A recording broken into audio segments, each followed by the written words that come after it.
I'm just finishing up the last bit of binding on my Christmas tree skirt, Winter Wonderland, that I finished late last year.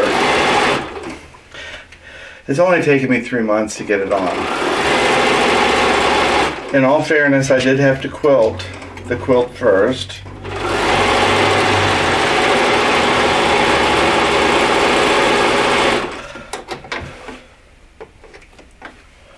But it always feels good to get something finished.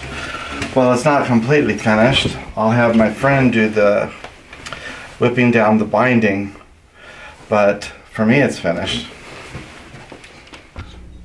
So now that I have the binding on the Christmas tree skirt, I'm always looking forward to working on new projects.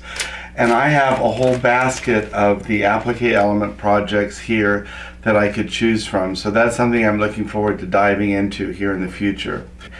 We do have a really wonderful catalog that you could also order. The catalog has all of the current items in it, as well as some project ideas.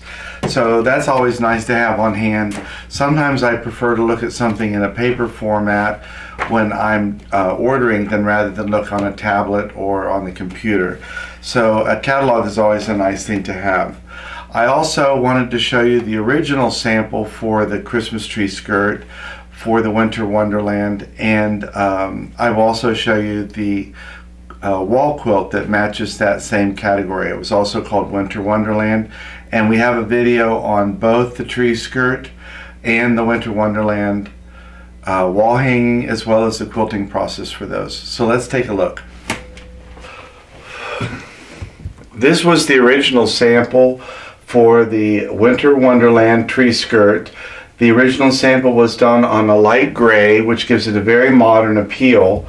And so I didn't have anything to do with this particular sample. As you saw, I chose a green background for mine.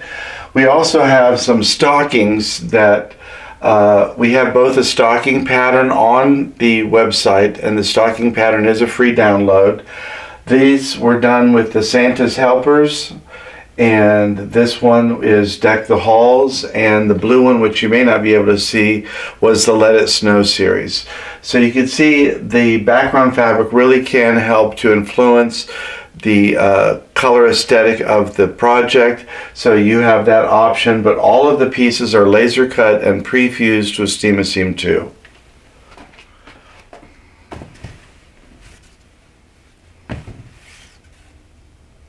You can see my Winter Wonderland sample used a Hoffman batik fabric in the background. What I liked about the batik was that the snowflakes were denser on the two sides, on the two selvages of the quilt, and I cut mine so that those would remain on the two outer edges, so the snowflakes were a little denser there in the background. And then we did each of the blocks in a different month, and we chose a really beautiful snowflake pattern for the quilting. Now we have videos for each of the steps on that on the website, not on the website, they're on Facebook, also on YouTube.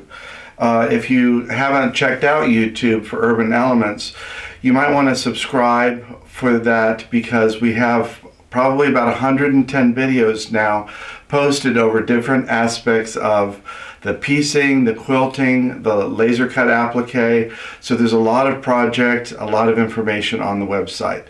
Although there's a wide variety of types of designs, essentially all of the applique elements are the same in this regard.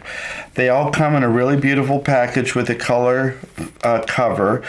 Inside this box, you're going to see everything that's included in this package.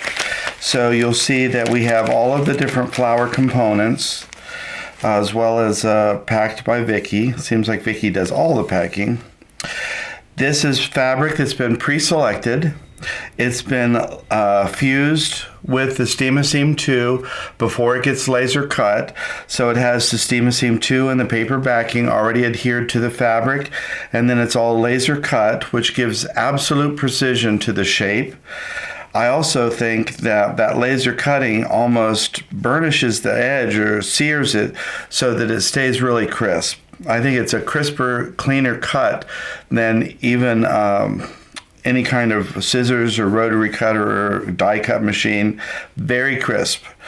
It comes with a paper backing, so all you have to do is peel back the corner of the paper backing, and you can see the paper just peels off.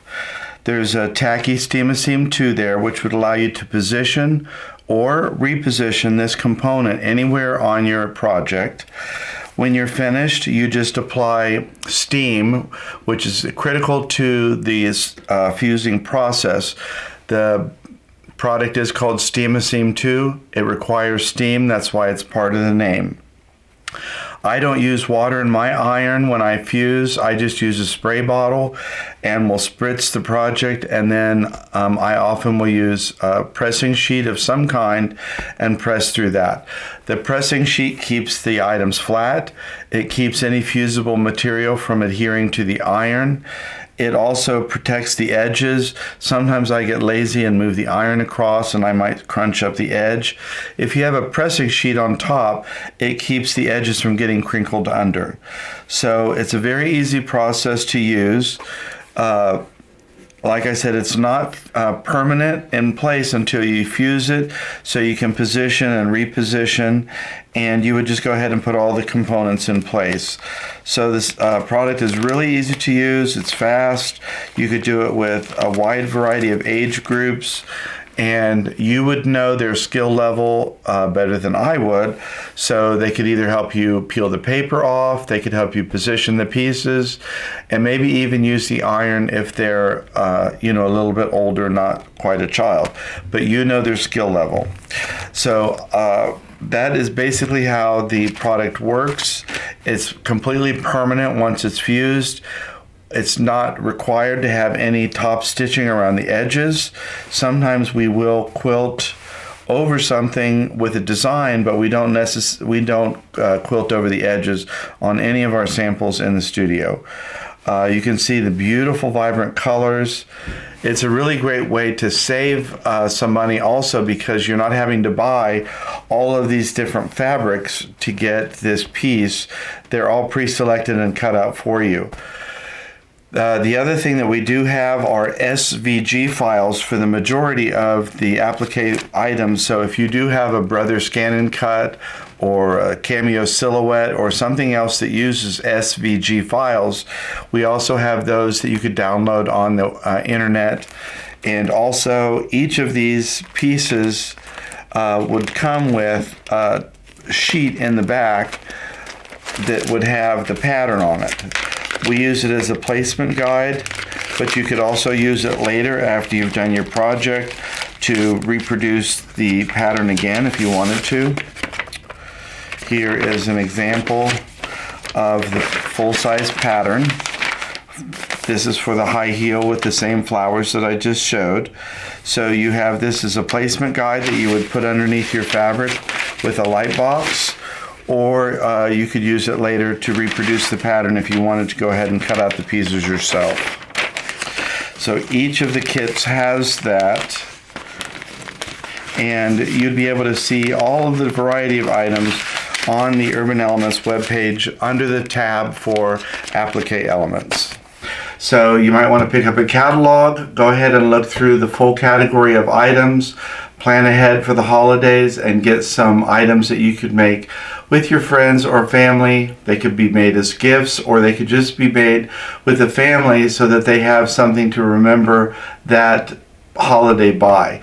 Making a handmade item with the kids or grandkids is a great way to build that memory into the item so that when they use it in years to come, they'll remember that time that you spent together.